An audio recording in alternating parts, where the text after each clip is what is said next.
Muy buenos días, Asturias. Muy buenos días, Asturias. Hoy es jueves, hoy es 23 de abril de 2026. Hoy es el Día del Libro. Va a protagonizar gran parte de este programa Asturias al Día, este programa de la radio pública asturiana que se emite también por TPA. 3 temas sobre la mesa, los 2 últimos dedicados a este aspecto. El primero, la tertulia política que tenemos cada semana en estos estudios. Hoy vamos a tratar sobre el borrador del dictamen que se ha realizado sobre la comisión de investigación en la Junta General del Principado sobre el accidente de la mina de Zarreu. Un borrador redactado por la diputada Covadonga Tomé, que ve responsabilidad personal en los ex consejeros de Industria Enrique Fernández, Nieves Roqueñí y Belarmina Díaz, en el ex viceconsejero Isaac Pola y en 3 funcionarios. Tomé pide el cese de Fernández, actualmente presidente de UNOSA, y de Roqueñí, presidenta del Puerto de Sisión. Documento de conclusiones que apuesta también por adelantar indemnizaciones a las familias y por enviar toda la documentación a la Fiscalía por si pudiera haber responsabilidades penales. Les vamos a preguntar por este borrador a los representantes políticos que ya están a nuestra mesa, sentados a nuestra mesa, y que después les voy a presentar. En cuanto a la programación que teníamos prevista con motivo de este Día del Libro, gracias a la colaboración que mantenemos con el gremio de editores de Asturias y precisamente coincidiendo con esta efemérides, seguimos conociendo editoriales asturianas. Hoy es el turno de Velasco Ediciones, tiene al frente a Cristian Velasco. Y con motivo de este 23 de abril, a las 7 de la tarde se celebra una nueva sesión de los encuentros en la Biblioteca de Asturias, en el Fontán, en Ubieu, bajo el título de Centenario de la Ruta 66, la ruta madre y alrededores, sobre la carretera federal de Estados Unidos que conecta Chicago con Los Ángeles a lo largo de casi 4.000 kilómetros. En el acto de esta tarde estarán el cantautor asturiano David del Río y la escritora Julia Navas, con la presentación de Ana Lamela. Estas 2 últimas, Julia Navas y Ana Lamela, van a estar con nosotros para ponerle el punto y final a este programa Asturias al Día, que tiene a Amor Argüelles en la realización técnica y que comienza ya. Asturias al Día, con Nacio Varillas. Además de las responsabilidades políticas que acabo de mencionar con nombres y apellidos concretos, el borrador del dictamen de la Comisión Parlamentaria sobre el accidente minero de Zarreu también contempla una serie de recomendaciones que divide entre inmediatas, a corto plazo y estructurales. Entre las primeras, las inmediatas, figuran la moratoria total de los PIC, ya asumida por el Principado, la revisión de oficio de todos estos proyectos de investigación complementaria vigentes, que eso es lo que significa PIC. Se pide también que se reserve en los presupuestos autonómicos anticipos para las indemnizaciones a favor de las víctimas, tanto del accidente de 2025, con 5 fallecidos, como el de 2022, con un fallecido, pero además con otro minero que perdía una pierna. Y que se inicien los procedimientos sancionadores pendientes, se ordenen los expedientes administrativos y se dé traslado del dictamen al fiscal. A corto plazo, se pide mejorar en los sistemas de inspección, recuperar el servicio de seguridad minera, algo que también ha anunciado ya el Gobierno del Principado, y una mayor coordinación con los agentes de medio natural. Y como las terceras recomendaciones, las que son ya estructurales, se reclama desarrollar una normativa minera propia del Principado o pedir la actualización de la normativa estatal. Pero el dictamen, el borrador de este dictamen, también señala responsabilidades institucionales de la Administración del Principado y del IDEPA. Considera que hubo una cadena de decisiones administrativas deficientes, una omisión de control que derivó en un accidente que, señala Tomé, se pudo prevenir. El borrador de ese dictamen también asegura que la comisión ha constatado que sobre la mina de Zarreu coexistían 4 autorizaciones materialmente incompatibles entre sí.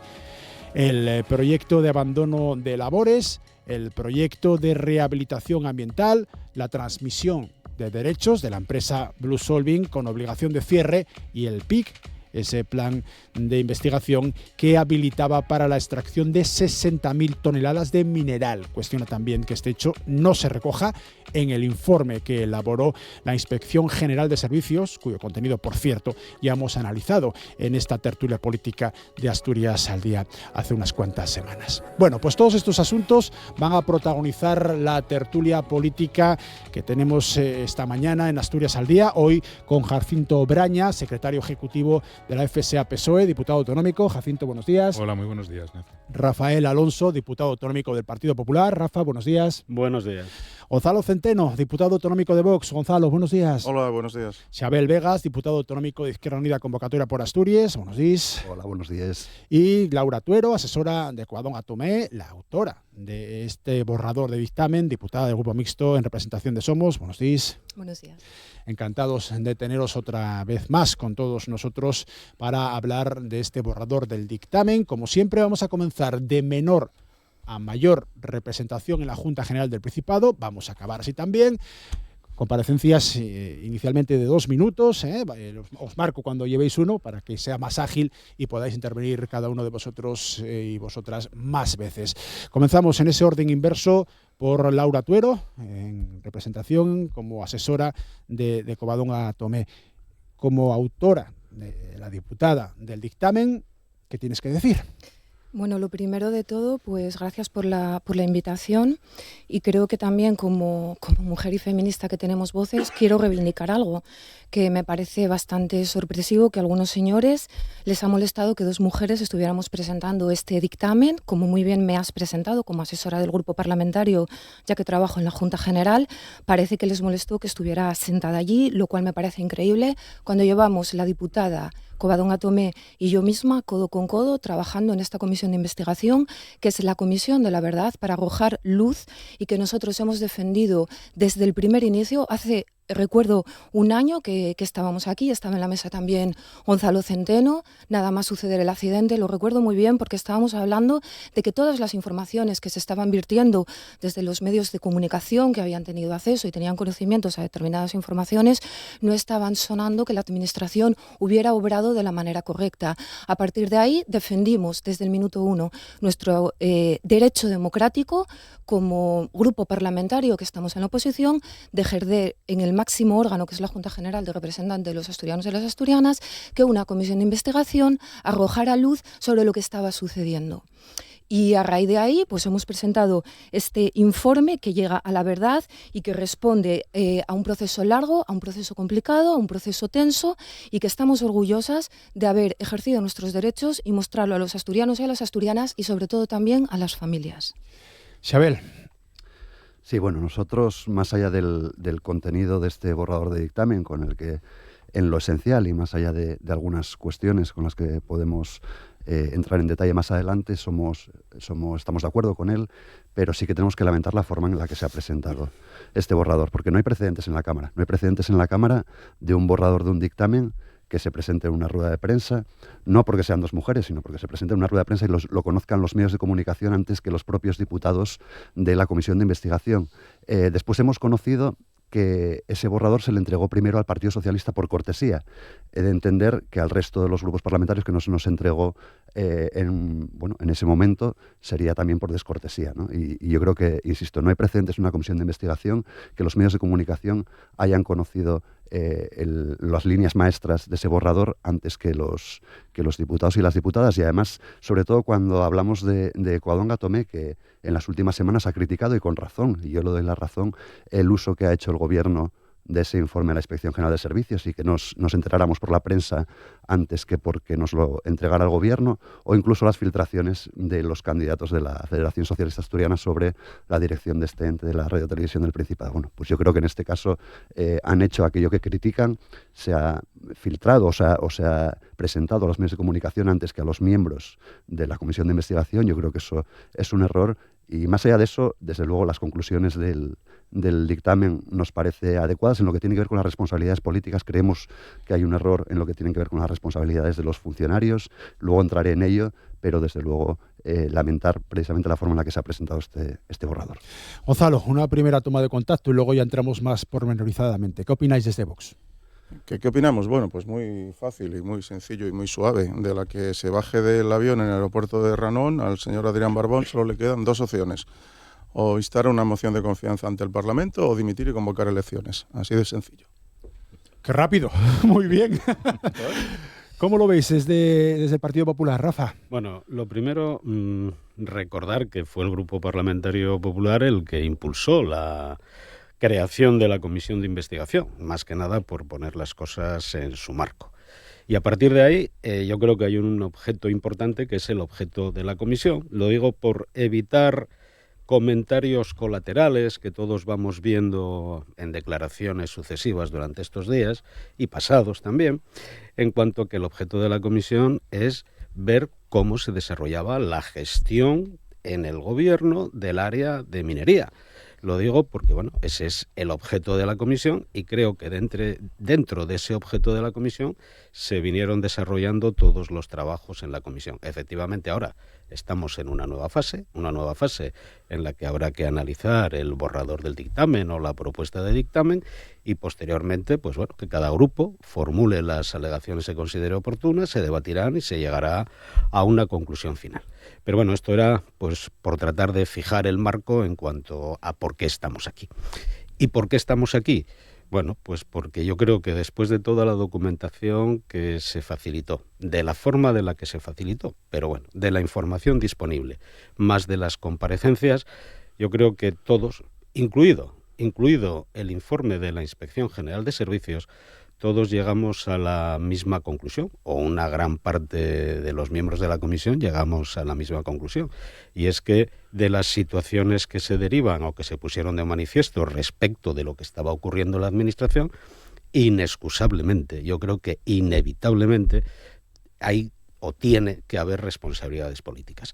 Ya no se trata de que lo digamos los grupos parlamentarios, es que yo creo que esa es una demanda ya de la sociedad asturiana y creo que son múltiples las voces que demandan ese ejercicio de responsabilidad política. Jacinto, primera toma de contacto como representante del Partido Socialista. Bueno, pues en primer lugar quisiera también, al hilo de las palabras del señor Alonso, recordar que el objetivo de la comisión de investigación no era ver el funcionamiento del servicio de minas, sino determinar si había responsabilidades políticas que derivaran o que hubieran tenido relación directa con el accidente, no el funcionamiento del servicio de minas. Quiero decir que eso porque es importante, es decir, la comisión de investigación tenía como objetivo esclarecer, ver si en el funcionamiento, si había alguna responsabilidad política. Incido en esto política porque una de las cuestiones que más nos llama la atención de este dictamen es que habla de responsabilidades personales, algo que también es inédito en lo que es la jurisprudencia con respecto a las comisiones de investigación. Determinar responsabilidades políticas. Después de varios meses de trabajo, después de el cotejo de la numerosa información que se ha puesto a disposición de la Comisión de Investigación, por parte del Grupo Parlamentario Socialista, entendemos que no existe ninguna declaración, ningún documento que relacione directamente la actividad o las acciones, las decisiones tomadas en el ámbito de la administración o en el ámbito político con el accidente, con la causa del accidente. Lo que es el accidente está siendo investigado penalmente y en ese sentido no figura ningún responsable político ni ningún responsable de la administración investigado en el proceso del accidente. Con lo cual, creo que antes de dirimir las responsabilidades políticas, lo primero que hay que dirimir es si hay una relación causa-efecto entre las decisiones tomadas. Por otra parte, con respecto a la comisión y al dictamen, viene a corroborar una de los miedos o de las prevenciones que nosotros hacíamos cuando se planteaba esta comisión, ¿no? Que las decisiones sobre las responsabilidades políticas estaban tomadas y lo único que se buscaba era ver cómo se sustentaba eso en el ámbito de un documento, ¿no? Y en ese sentido tengo que decir que el dictamen, la verdad es que me parece decepcionante porque no jurídicamente creo que no está bien fundamentado. Hay errores que son de bulto en un documento tan importante, y la responsabilidad que tenemos con respecto a la sociedad y con respecto a las familias es importante que estos documentos, no haya errores tan de bulto, y luego, si quieres luego podemos entrar en algunas de las cuestiones. Más pormenorizadamente. Venga, en la siguiente ronda, el primero que ha pedido la palabra era Gonzalo. Sí. Luego, si quieres, tú, Laura. Venga, Gonzalo. Las pistolas más rápidas del oeste. Venga, dispara. Vamos a ver. Una vez dicho nuestro mensaje central, que deviene tanto de los documentos como de las comparecencias, como del sentido común, sobre todo, tengo que, no por menos, alabar el trabajo que ha hecho el grupo mixto. Se puede hablar mucho de la forma, todo es mejorable, pero yo creo que la forma, cuando se trata de mandar un mensaje político, vender un producto, pues tiene su importancia, la estética, que decía Ridruejo, pero cuando se trata de la muerte de 5 personas más una, yo creo que lo fundamental es el fondo. Y tanto Covadonga Tomé como Laura Toro, como su equipo, en el fondo, en opinión de este diputado, ha acertado. Y no creo que sean muy sospechosas de pertenecer a la fachosfera. Bueno, esa es otra cuestión. Yendo un poco al fondo, independientemente de a quién apuntan y las responsabilidades políticas, no penales ni judiciales a las que apuntan, creo que la idea central es por donde he ido yo desde el principio, que esto se trata del dominio público. A ver si nos damos cuenta de una puñetera vez, del dominio público. Si cualquiera de los presentes quiere ver una tienda de zapatos en Oviedo, con que le otorgue el ayuntamiento la licencia de apertura, basta. Y tira para adelante hasta el final de los tiempos. Allá el zapatero y sus compradores y sus relaciones con el derecho mercantil, totalmente libres. Pero cuando se trata de la explotación de un bien de todos los españoles, como son las minas, el subsuelo, el espacio aéreo, los puertos, la responsabilidad de la administración, como mínimo invigilando, es eterna. Y digo eterna porque las concesiones no otorgan la propiedad, sino simplemente la explotación durante un plazo de tiempo determinado, de tal manera que a quien se concede la explotación prácticamente se le hace rico porque trabaja en régimen monopolista e incluso a veces ni se fijan los precios públicos de lo que va a vender. Con lo cual, la contrapartida para todo eso es una serie de requisitos innumerables que se fundamentan en leyes y reglamentos que se deben de cumplir. Porque en derecho administrativo, esto de la analogía consuetudinaria es un chiste que corre ya por las cátedras de derecho administrativo. ¿Qué quiere decir con esto?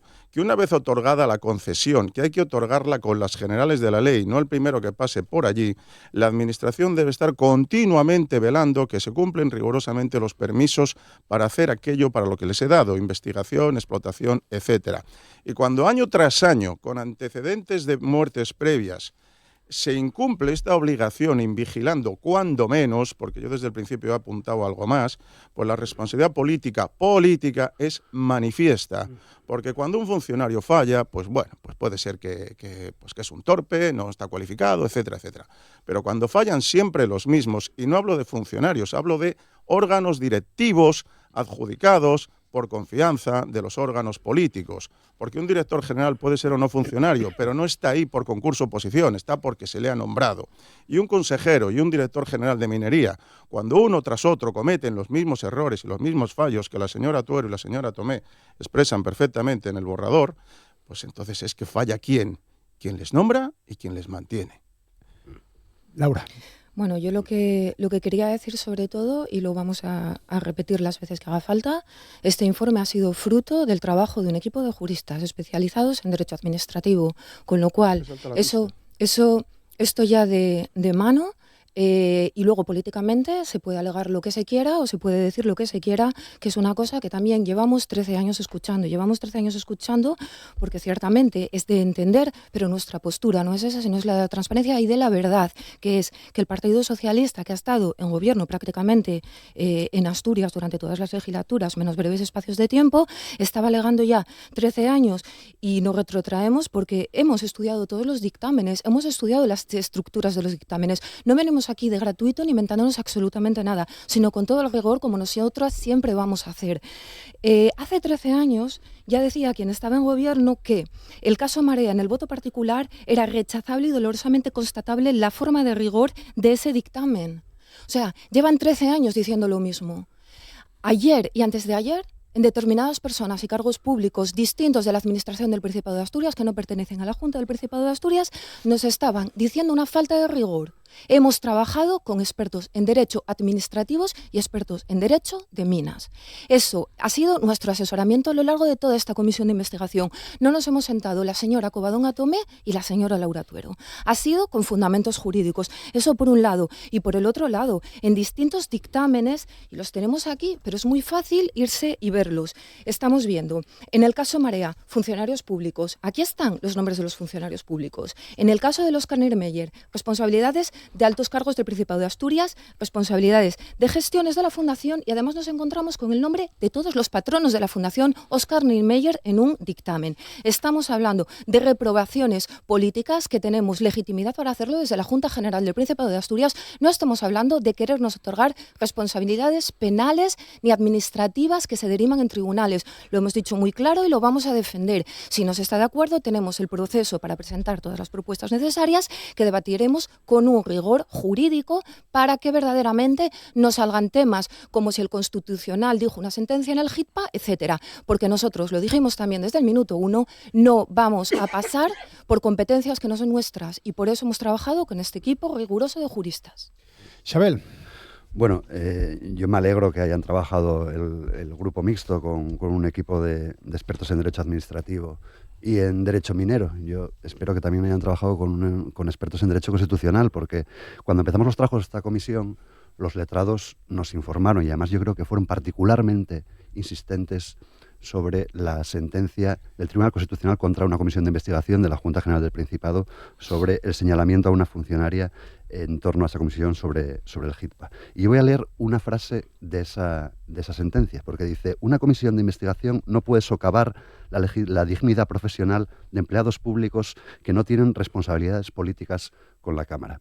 Cuando yo hablo de las formas en las que se presenta este borrador de dictamen, lo que me preocupa no es cómo nos afecta a los diputados o a los grupos parlamentarios. Lo que me preocupa es que se ha puesto el foco y se ha puesto el foco mediático sobre funcionarios de la Dirección General de Minas con más de 30 años de experiencia profesional, cuando es probable, o por lo menos hay una probabilidad, yo creo que grande, de que cuando este informe llegue a la comisión de investigación, los letrados nos digan que efectivamente no se puede señalar responsabilidades políticas de funcionarios públicos. Otra cosa distinta es que yo creo que hay que señalar efectivamente que la operativa de la Dirección General de Minas, pues hay que revisarla, hay que transformarla, porque ha habido errores. Pero a mí señalar a funcionarios públicos, a empleados públicos, y situarlos al mismo nivel de responsables políticos, desde luego me parece peligroso, y me parece peligroso además cuando eso se hace ante los medios de comunicación, antes de que llegue a la comisión de investigación y antes de que pase por el informe de los letrados, que yo creo que es muy importante.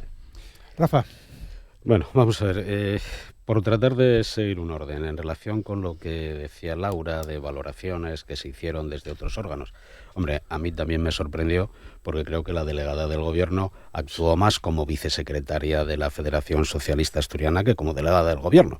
Me sorprende que desvirtúe un borrador o una propuesta de dictamen, cuando en realidad, a raíz de aquel informe de la Inspección General de Servicios, en la que se recogía expresamente que había habido una suplantación por parte de los servicios de minas de competencias que correspondían al Instituto de Transición Justa, ella, como delegada del Gobierno, que yo recuerde, no hizo ninguna manifestación. Sin embargo, aquí sí. Bueno, supongo que eso será más en la defensa de la posición de la Federación Socialista Asturiana, o en defensa del señor Barbón, que bueno, como está de viaje y está en México y está fuera de Asturias una vez más, cada vez que en Asturias haya algún problema relevante o un hecho relevante, pues la señora Lastra lo que hace es actuar en la línea de vicesecretaria y no de delegada del Gobierno. Bueno, eso me parece que además lo hace también de una forma perfectamente coincidente con la posición del Grupo Socialista y también del portavoz del Gobierno. Y respecto del portavoz del Gobierno, y por aquello de la relación directa causa-efecto, bueno, yo creo que ese es un ámbito, primero, muy valorable, y en segundo lugar, donde hay unas personas que no ven esa relación, hay otras que sí lo vemos. Y también tengo que señalar otra cosa. Aquí hay pues un tema de parece más, creo yo, que el consejero o el portavoz del gobierno plantea un concepto vinculado a la responsabilidad patrimonial y no a la responsabilidad política. Y aquí estamos hablando de responsabilidades políticas. Y las responsabilidades políticas se dilucidan en un órgano político y con cargos políticos. Ese es el contenido o la conclusión del borrador. Nosotros ya dijimos que bueno, que nos parece atinado y equilibrado. Eso no evita que, lógicamente, si llegado el caso, efectuemos alguna alegación y, por supuesto, que participaremos en el debate. Pero, Jacinto, aquí, bueno, decir que las decisiones estaban ya preconfiguradas desde el momento de la solicitud de la comisión de investigación, bueno, me parece también un criterio tan subjetivo como aquellos de los que se nos acusa a los demás. Venga, no, Jacinto, subjetivo pues, nada, solo hay que ver la hemeroteca y como ya estaban pidiendo responsabilidades políticas y dimisiones desde el minuto 1. Pero como a mí me gusta ir a lo que es el tema de la tertulia y en relación con lo que es la propuesta de dictamen y que es sobre la que ahora mismo estamos opinando, sobre este borrador, yo no cuestiono quién ha elaborado, quién ha redactado, quién ha participado en la redacción del dictamen, pero sí, yendo a la literalidad, pues en el dictamen se dicen, por ejemplo, que en relación con la consejera Belarmina, haber autorizado, suscrito, validado resoluciones administrativas que permitieron la continuidad de actuaciones extractivas en un contexto de cierre. No hay ni una sola resolución, y si la hay, que la pongan sobre la mesa, en la que se autorice la extracción de carbón en el piso tercero. Ni una sola, con lo cual, por lo menos, esto es poco riguroso. Cuando se habla, por ejemplo, de las responsabilidades personales, insisto en esto porque se están asignando responsabilidades personales a funcionarios, se dice, por ejemplo, con respecto a don Alberto Quirino Vázquez, realizó inspecciones en las que no se percató de la existencia de indicios de actividad extractiva ilegal. Esto es bastante grave, porque además, y el informe de la Inspección de Servicios, los inspectores de minas tienen presunción de veracidad. Presunción de veracidad, es decir, hay que demostrar que lo que ellos ponen en un acta no es verdad. Y aquí se está diciendo que no se percató y lógicamente, como se le asigna una responsabilidad personal, alguien puede devenir en que no se percató conscientemente. Con lo cual esto es muy grave. Cuando no sé qué expertos en derecho administrativo han revisado esto o lo han mirado, ¿no? O, por ejemplo, cuando se dice que la señora doña Nieves Roqueñi, con carácter previo, ejerció de viceconsejera en esa misma consejería de los años 2019 a 2023. Yo no sé quién es, porque esto no es cierto. No es cierto, la señora Roqueñi no fue viceconsejera de Industria del año 2019-2023. Y podría seguir con muchísimos otros ámbitos. Con lo cual, cuando decimos que el dictamen, que la propuesta de dictamen es poco rigurosa, que contiene muchas valoraciones, y evidentemente, señor Alonso, en esto, para determinar responsabilidades políticas hay que argumentar, no valorar. Argumentar. Y aquí no hay ningún argumento. Y además, lo que se ha constatado a lo largo, y quiero incidir en ellos, no hay ni una sola declaración de las personas que comparecieron. No hay ni un solo documento en el que se establezca una relación causa-efecto entre las decisiones administrativas y el accidente. Y esto es fundamental, porque las responsabilidades es con respecto al accidente, no con respecto al funcionamiento del servicio de minas, que evidentemente es mejorable. Laura. Bueno, lo primero de todo, nosotros no estamos señalando, estamos reprobando, que el lenguaje también es bastante importante, y nosotros no estamos ni imputando hechos ilícitos o infracciones administrativas, eso lo dijimos desde el principio. Si alguien lo entiende que es así, entonces lo que habrá que hacer será precisamente en los trabajos ahora que son pertinentes. Pero es que estamos hablando solo de los funcionarios, y a mí este tema no va solo para los funcionarios, va a cualquier persona de la que se hable en una comisión de investigación, tanto de cargos que sean políticos y designaciones políticas como de funcionarios. Aquí estamos poniendo el foco de una manera interesada de no hablar de las responsabilidades políticas, y eso sí que es cierto, porque parece que entonces lo que nosotros estamos entendiendo es que el gobierno, o una parte mayoritaria del gobierno, porque la otra parte no, entiende que no hay ninguna responsabilidad política por parte de nadie. Pero insisto, eso ha sido su discurso a lo largo de todos los años, entendiendo que ustedes están en gobierno. Nosotros lo que queremos es transparencia. Nosotros lo que queremos es transparencia en la Junta General del Principado de Asturias, que representa a todos los asturianos y todas las asturianas. Sobre lo que usted está diciendo que no hay documentos, nosotros ya lo dijimos. Aquí hay un proyecto de cierre firmado en 2019 y hay otro proyecto de rehabilitación de 2021. Proyectos que están aprobados y donde estaba diciéndose bien claro que había que tabicar la bocamina de todos los pisos, del 0, del 1, del 3, del 6. Y aquí el proyecto de rehabilitación que se tenía que terminar a finales de este mes. Y este proyecto de cierre tenía que ser finalizado en diciembre del 23. Entonces, eso es absolutamente incompatible con determinadas funciones que se estaban haciendo. Ustedes están diciendo que no pasaba nada, pero si hay dos proyectos que firman la misma dirección competente en minas, ¿cómo es posible que luego los derechos mineros se otorguen para sacar cualquier tipo de investigación o de lo que fuera en esa mina, o se empiecen las solicitudes por registro? Pero si ya teníamos documentos previos que estaban diciendo que en esa mina no se podía desarrollar ninguna actividad. Entonces, es hasta donde queremos llegar, a la transparencia y a la verdad. Y hay que tener en cuenta que son personas que están al frente de determinados servicios. Entonces, ya al margen, porque parece que esto es funcionarios sí, funcionarios no. A mí también lo que me gustaría saber. Entonces, ¿ustedes consideran que ninguna persona, en ningún dictamen de ninguna comisión de investigación tiene que estar señalada con nombres y apellidos? Parecen que así están más cómodos. Por eso pueden asumir también el informe general de la Inspección de Servicios, porque no señala ni un solo nombre. Gonzalo y luego Xabel, perdona, sí, Jacinto, después tú y yo. y luego Rafa, venga, sí, pero primero es el orden que me habéis pedido. Sí, gracias. Gonzalo. Bueno, ¿qué denota todo esto? Pues un nerviosismo palpable en el partido gobernante que ve que se está quedando asombrosamente solo en defender sus tesis. Vamos a ver, a mí el fondo del asunto me parece impecable. Que pueda haber algún error en cuanto a las fechas, yo también lo detecté en cuanto a Belarmina Díaz, pero bueno, es un borrador. Los demás se corrigen, los errores aritméticos. Fechas. Y de hecho, sí, fechas de cuando, no fechas de documentos, sino fechas de cuando Belarmina era viceconsejera, No, cuando Lola Nieves Nieves. y Sí, Nieves puede haber algún error. No, de no. fechas. Por eso es un borrador, nadie es perfecto. Ahora, el estudio de la jurisprudencia, el Constitucional, en lo que se metió fue precisamente con uno de los comparecientes de si la comparecencia o el interrogatorio fue excesivamente duro o se pasó de sus límites. Y las otras dos sentencias, las del TSJ, de la Sala de lo Contencioso Administrativo, basándose en el principio actor, no se pusieron a calificar los proyectos de investigación complementaria. Los dieron por hechos porque nadie en esas sentencias o en ese principio actor reclamaba lo contrario. Ahora, ¿qué subyace aquí de todo? Pues que esto es el tema central de la legislatura. Han muerto 5 personas con un antecedente de uno previo y el PSOE anda loco de cómo justificar todo lo que está pasando. Primero se negó por activa y por pasiva que la comisión de investigación se formara. Nos costó Dios ayuda que los ciudadanos fueran conscientes de lo que estaba ahí pasando. Y de repente, cuando sale el informe de la Inspección General de Servicios, que concuerda por puro sentido común con lo que ha hecho el grupo mixto, pues personas como el secretario de Organización del PSOE salen con, presos de nerviosismo, salen con que los grupos de la derecha quieren que Blue Solving eluda todas las responsabilidades. Semejante barbaridad no la había oído yo, en la vida. O sea, ahora nosotros queremos influir en un juez para que no condene a Blue Solving, pero qué majadería es esa.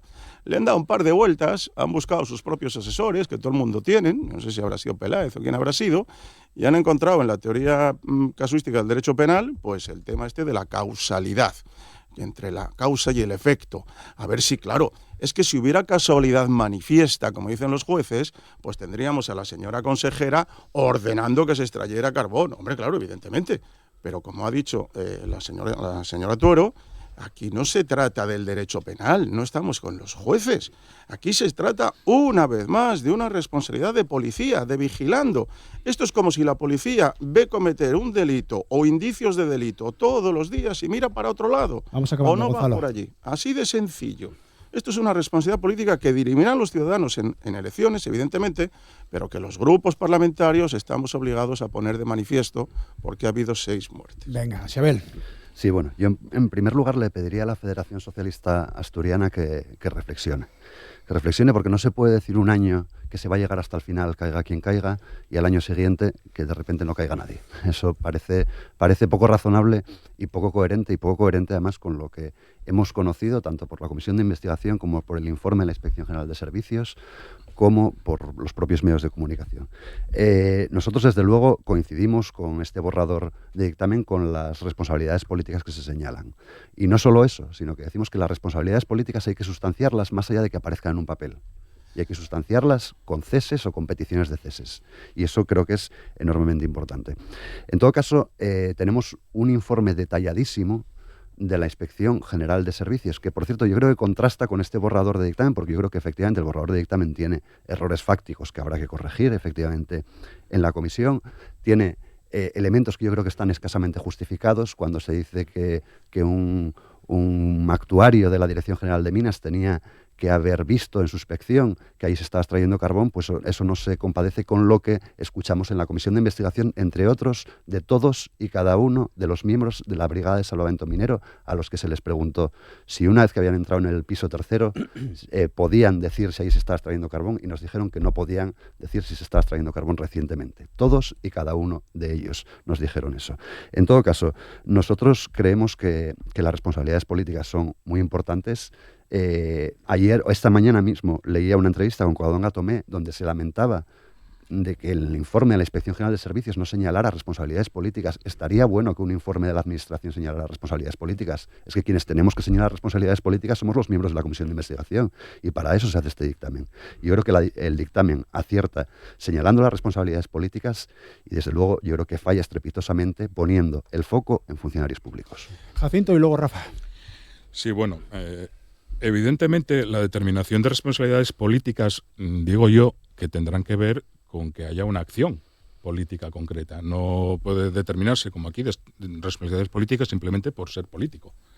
Por omisión. No, bueno, sí, acción tendrá que haber acción o omisión, esa es otra de las cuestiones. Sí. O hay acción o hay omisión, pero las dos cosas a la vez, bueno, sí, claro, entonces las dos son parte de la teoría del delito. No, pero la argumentación tendrá que decir si hubo acción o hubo omisión, no decir o acción o omisión, es decir, todo. Es decir, que las responsabilidades políticas no son por el hecho de ser políticos. Se es penalmente responsable por omisión. No. Sí. Venga, No dijo que no estamos hablando de responsabilidades penales. No me mezcle. Te lo apunto. No, pero no me mezcle. Gonzalo, No me toma mezcle. nota y deja que acabe Jacinto. No me mezcle. Lo que quiero decir es que por ser político uno no ya tiene que asumir responsabilidades políticas con respecto a todo lo que sucede. Eso por encima, por delante. Por otro lado, la comisión tenía que determinar si en la acción de las personas responsables políticas o de las personas funcionarios de la administración había alguna relación con el hecho investigado, que no olvidemos es el accidente, y en ningún momento eso se ha podido constatar. Ni el informe de inspección de servicios vincula todos los errores, todas las cuestiones que se pueden mejorar con respecto a la gestión del servicio, lo vincula con el accidente. Y en este dictamen nosotros entendemos que no hay ningún argumento sólido que vincule las decisiones políticas o la actuación de las personas funcionarias que aquí se destacan con el accidente. Con respecto, por ejemplo, a las inspecciones, tanto el informe de inspección de servicios, el desarrollado en el 21 como el último, dejan claro que la función inspectora del servicio se ejercitó tanto en ese momento como ahora con total responsabilidad y con total planificación. Una cosa que se dice aquí también en el informe, que no existía planificación, no. Lo que dice el informe de la Comisión de Servicios es que no había la regulación de la planificación, pero sí hay planificación. Cada inspector tiene asignadas unas unidades productivas, había inspecciones semanalmente, cuando se producía un evento, un hecho, como fue el accidente del 2022, durante el año 2023 se aumentaron el número de inspecciones, es decir, se dicen cosas en este dictamen que no se sustancian ni en ninguna de las declaraciones que escuchamos en la comparecencia, ni en ninguno de los informes y documentos que se presentan. Y por eso nosotros decimos, bueno, evidentemente, si no está sustanciada, ahora bien, si lo que se pretendía era las responsabilidades políticas ya estaban asignadas, como ahí está la hemeroteca, como antes incluso de conocer esta propuesta de dictamen ya se estaban pidiendo dimisiones, sin conocer la propuesta de dictamen, es evidente que el objetivo que tenían sobre todo las fuerzas políticas de la derecha era que el dictamen coincida con lo que ellos pretendían, que es cuestionar y erosionar la acción de gobierno. Rafa. Bueno, en relación con lo último que acaba de decir Jacinto, bueno, yo entiendo que es una posición difícil, lo entiendo. Pero, bueno, hablar de que la derecha ya tenía una posición política fijada me parece tan subjetivo como todo lo anterior, aunque hablemos de la hemeroteca. Muy bien, pero bueno, creo que entonces lo que más nervioso está poniendo al Grupo Parlamentario Socialista o al Gobierno Socialista es que esto ya no es una posición de la derecha. Es que aquí hay más personas, más grupos parlamentarios que ven que de los hechos que se fueron poniendo de manifiesto durante el transcurso de la comisión hay unas responsabilidades políticas evidentes. Parece que solo el Grupo Socialista no lo ve. Yo no sé si eso lo mantendrán hasta el final, pero del mismo modo, y hablando de esas declaraciones de la hemeroteca, ¿y cómo hay que calificar cuando el señor Barbón dice que había un funcionamiento anómalo y defectuoso que se produjo durante un largo lapso de tiempo? ¿Eso no es tampoco un reconocimiento de que hay una responsabilidad política en cuanto a ese funcionamiento? Y la manifestación no es mía, está recogida en los medios de comunicación. Pero es que además todo eso viene a raíz del informe de la Inspección General de Servicios. Informe de la Inspección General de Servicios que lógicamente no va a determinar responsabilidades. No es esa la función de la Inspección General. Pero sí tiene una, que cuando cree que hay un indicio de delito, lo comunica a la Fiscalía. Y en ese informe aparece esa comunicación a la Fiscalía con un documento que, bueno, pues curiosamente no teníamos en la comisión de investigación. Ese documento, bueno, está en ese informe y es además un indicio más. Es que aquí las circunstancias no son A o B en el minuto 25. No, es que todo esto viene transcurriendo durante un tiempo y partimos de una transmisión a una segunda transmisión a una empresa del mismo grupo empresarial o del mismo entramado familiar. Pasamos de un accidente en el que hay un control y un expediente sancionador con una calificación que se le dio la que se le dio, y luego seguimos con las transmisiones hasta que deriva todo en una empresa que, como decía Gonzalo, para que quede claro una vez más, esa es la auténtica responsable, pero esa es la responsable penal. Y aquí, insisto, estamos hablando de responsabilidades políticas. Laura y luego Jacinto, venga. Bueno, pues lo primero de todo, no vamos a caer, y desde luego lo vamos a decir así de claro, ni la señora Tomé ni una misma, en bulos, ni vamos a permitir tampoco que se nos digan que nosotros decimos cosas que no estamos diciendo o declarando en este caso. Y me refiero con esto que la entrevista que mi compañera la diputada Tomé está diciendo cuando le preguntan por la Inspección General de Servicios es que sobre este informe dice no pide responsabilidades personales, algo que para nosotras nos parece fundamental. La Inspección General de Servicios es un ente que existe en todos los órganos ministeriales del gobierno de este país y en todas las comunidades autónomas porque viene de normativas superiores. La Inspección General de Servicios, y aquí también en esta comunidad autónoma, se ha abierto muchos informes precisamente por determinadas actuaciones que eran para poner en el foco precisamente de esta actividad administrativa de personas. Han pasado muchos de ellos por la Junta General del Principado de Asturias, esto de primera mano. Y luego no sé si entonces el gobierno lo que está pensando es que no creen que haya personas responsables absolutamente de nada de lo que sucede en una administración. Nadie es responsable de nada. Entonces, yo creo que están ustedes siempre con la teoría de que la responsabilidad es viuda, de que no hay nada que una persona responsable. Con lo cual eso me lleva a la pregunta de exactamente cuál es la definición y el desarrollo de el caiga quien caiga. Entonces, caiga quien caiga, ¿qué es? ¿Que caiga un papel? ¿Que caiga una persona? ¿O qué es? Nosotros no estamos entendiendo esto cuando alguien hace unas declaraciones de caiga quien caiga, pero a nosotros sí nos gustaría que nos respondieran. Y por el otro lado, ya no solo parece que sea por el tema de personas y cualquier tipo de prescripción que tenemos en ese informe, como el anticipo de la indemnización, porque creo que es algo bastante doloroso la pérdida de precisamente de familiares o heridos muy graves en estos accidentes que todavía no han recibido las indemnizaciones de accidentes de 2022. Y lo que nos sorprende es que impugnen todo nuestras medidas y todas las personas que nosotros estamos diciendo que tenían responsabilidades. Termino ya y déjame un momento que me tengo que que hablar en apnea casi.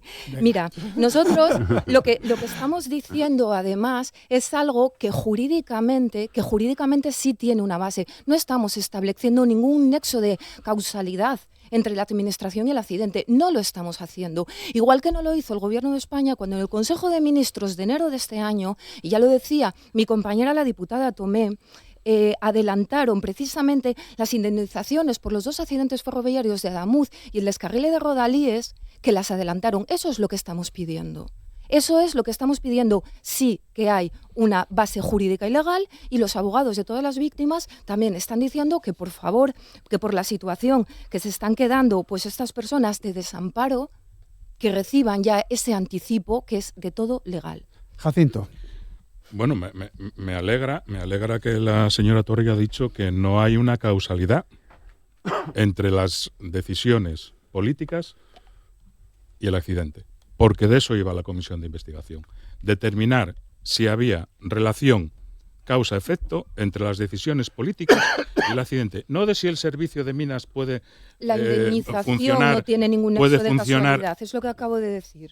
Bueno, exactamente, con respecto al Exacto. accidente, no y perdón un con momento, respecto al accidente. Perdón un momento que corte, solo un segundo. Por eso estamos pidiendo, perdóname Jacinto, pero por eso estamos pidiendo que precisamente este informe, o sea, perdón, porque es que nosotros hemos presentado la propuesta de dictamen. 10 segundos, que, Laura. sí, perdón, de verdad, Jacinto, Venga. que esta propuesta de dictamen cuando esté aprobada, que se pase al Ministerio Fiscal. Nosotros no estamos, igual que la Inspección General de Servicios está diciendo que se pasará ese informe al Ministerio Fiscal. Venga, Jacinto. Bueno, la inspección envía al Ministerio Fiscal cuestiones concretas, no todo el informe. Cuestiones concretas, donde determina, que eso también es otro elemento. Pero, insisto, me alegra haber escuchado a la señora Tuero que no han podido determinar causalidad entre las decisiones políticas tomadas por los responsables políticos ni en las acciones administrativas en relación con el accidente, que era el objeto de la comisión. No si es mejorable, no si hay que adaptar la regulación normativa con respecto a minas y actualizarla, en lo que estamos absolutamente de acuerdo y en lo que el presidente del gobierno ya ha expresado su compromiso, sino que la comisión era para determinar si había esa relación.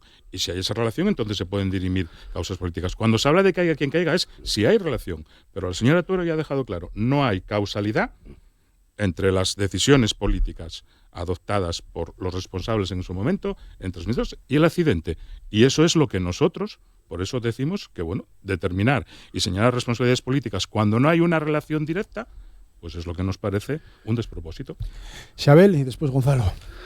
Sí, bueno, yo creo que y además aquí tengo que ser justo, el informe del borrador que presenta Covadonga Tomé efectivamente no establece esa relación causal y señala que la responsabilidad del accidente, como es lógico, es del empresario, que es el que generó las condiciones de seguridad o la ausencia de condiciones de seguridad para que se produjera ese accidente. Yo creo que eso es evidente. Pero vamos, yo creo que todos los que hemos estado en la comisión de investigación nos hacemos un poco un informe de situación sobre lo que ha ocurrido. Aquí ha habido una administración, o mejor dicho, unos dirigentes políticos en una administración que seguramente además con buenas intenciones quisieron darle una segunda vida a explotaciones mineras que estaban cerradas en virtud del plan de cierre de la minería del carbón no competitiva. Y como no había un instrumento legal para hacerlo, pues se inventó o se utilizó un instrumento preexistente que era el proyecto de investigación complementario, se hizo ingeniería jurídica y se utilizó para reabrir esas explotaciones mineras. Eso obviamente yo creo que tiene consecuencias fatales, porque por esas rendijas se cuelan terroristas laborales con muchos mirantes. Y yo creo que eso hay que decirlo, e insisto, el gobierno y la parte socialista del gobierno comenzó todo este proceso diciendo que si iba a llegar al final, caiga quien caiga. Y yo pediría a la Federación Socialista Asturiana que reflexione, porque creo que sería una decepción para los asturianos y las asturianas que saliéramos de esta comisión de investigación con el grupo mayoritario negando cualquier tipo de responsabilidad política. Por otro lado, yo creo que este borrador de documento, que por cierto me gustaría que antes se hubiera despachado con los portavoces de los grupos parlamentarios en la comisión de investigación para trazar por lo menos las líneas maestras del documento, pero en todo caso este documento efectivamente señala responsabilidades políticas. Yo sé que las responsabilidades políticas que emanan de la Junta General o que se señalan desde la Junta General no pueden trascender a otras administraciones públicas. Y yo sé que existe una cosa que se llama la autonomía local y que yo soy muy respetuoso con ella, pero a mí sí que me gustaría que hubiera una referencia en el dictamen a la actitud del alcalde de Egaña, porque yo creo que si hay una comparecencia en sede parlamentaria que ha sido escandalosa, y que sí que debería enviarse a la Fiscalía, es la del alcalde de Egaña, la del señor Óscar Ancares. Gonzalo, 2 minutinos, venga. Venga, 2 minutinos. Yo en mi ánimo didáctico, sí hay casualidad entre la actuación de la Administración y el accidente de Cerredo. Primer curso de Derecho Penal, Teoría del Delito, acción u omisión antijurídica, típica, culpable y punible. Es decir, el que actúa o deja de actuar contraviniendo el ordenamiento jurídico es un hecho tipificado por la ley con cierto grado de culpabilidad y con la sanción correspondiente. Ejemplo, un señor viola a una señora, se le mete en la cárcel 15 años. A los 3 meses, el director de la cárcel, el juez de vigilancia penitenciaria, lo deja salir. Vuelve a violar a otra señora, nada más salir de la calle. ¿El juez de vigilancia penitenciaria es culpable de la segunda violación? Por supuesto que no. Pero tiene una responsabilidad manifiesta. Segundo ejemplo. Un policía está viendo cómo están robando, están matando o están violando a una señora. ¿El policía es culpable del robo, la violación o la muerte? Por supuesto que no. Pero tiene una responsabilidad manifiesta. ¿El policía o el juez de vigilancia penitenciaria van a ir a la cárcel por matar, asesinar o robar?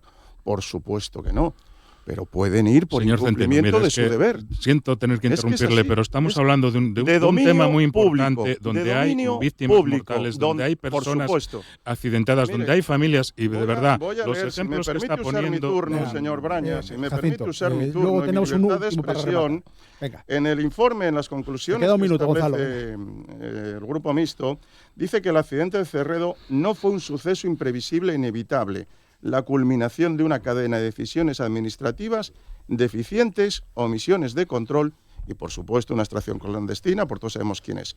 ¿La Administración mató a los señores de la mina? Por supuesto que no, pero creó un marco habilitante para que todo esto ocurriera, mediante resoluciones contradictorias, mirar para otro lado y un instrumento totalmente en fraude de ley, como son los proyectos de investigación complementaria. Hay una casualidad manifiesta. Rafa, 2 minutinos y entramos en el último turno. Preparadlo si queréis y empezamos de menor a mayor.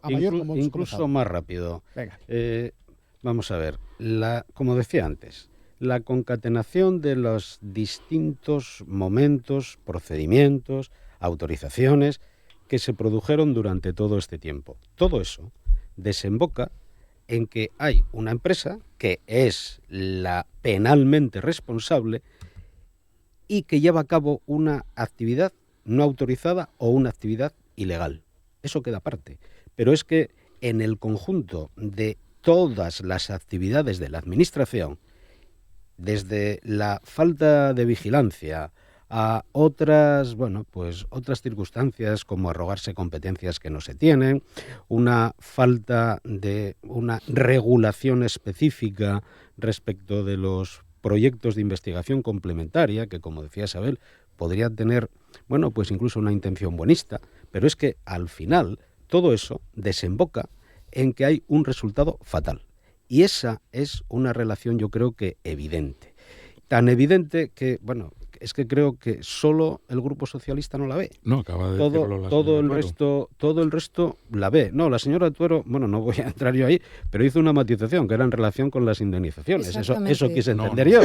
Pero yo empecé hablando de que no debería de confundirse la responsabilidad política con la responsabilidad patrimonial. Y por tanto, estamos hablando de responsabilidad política.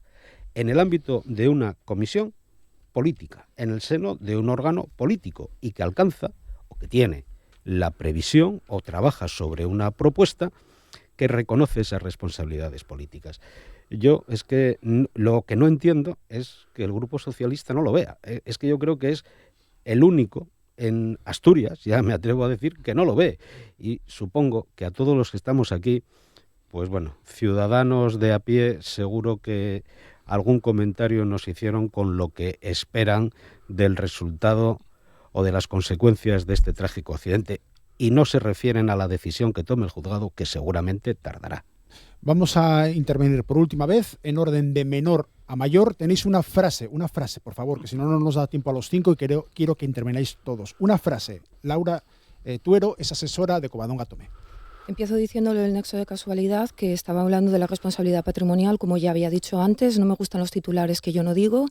En el informe decimos algo muy claro también, que la responsabilidad primaria y directa corresponde a quienes ordenaron y ejecutaron la extracción clandestina, pero las responsabilidades administrativas también son inequívocas. Y no se puede alegar, perdón, a la administración que alegó que actuó de forma diligente. Xabel Vegas, diputado autonómico de Izquierda Unida, convocatoria por Asturias. Sí, el borrador del dictamen acierta señalando responsabilidades políticas que hay que sustanciar y hay que ser muy claros en eso, pero nosotros creemos que falla cuando señala a funcionarios públicos y falla también en el rigor, que yo espero que algunos datos, algunos errores factuales que aparecen en el texto sean corregidos junto con este asunto de los funcionarios por parte de los letras de la Cámara y por parte de la Comisión. Una frase para rematar, Gonzalo Centeno, Vox. Fallo sistémico de la Administración del Principado en el sector de la minería desde el 2019 con resultado de muerte. Conclusión, Adrián Barbón, dimisión. Rafael Alonso, Partido Popular. Pues yo creo que las responsabilidades políticas hay que asumirlas y que si Barbón tarda en aceptar este planteamiento, esa responsabilidad política podría ir subiendo.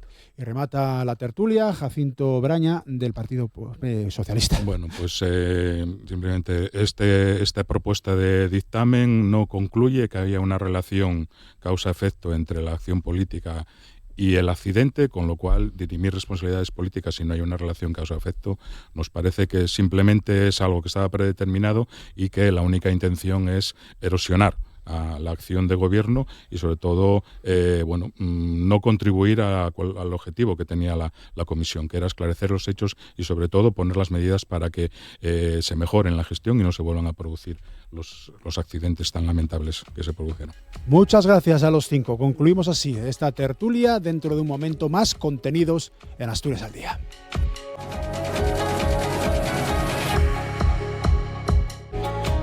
La segunda y la tercera parte de Asturias al Día de este jueves, de este 23 de abril, de este Día del Libro, se la vamos a dedicar precisamente a libros, a literatura.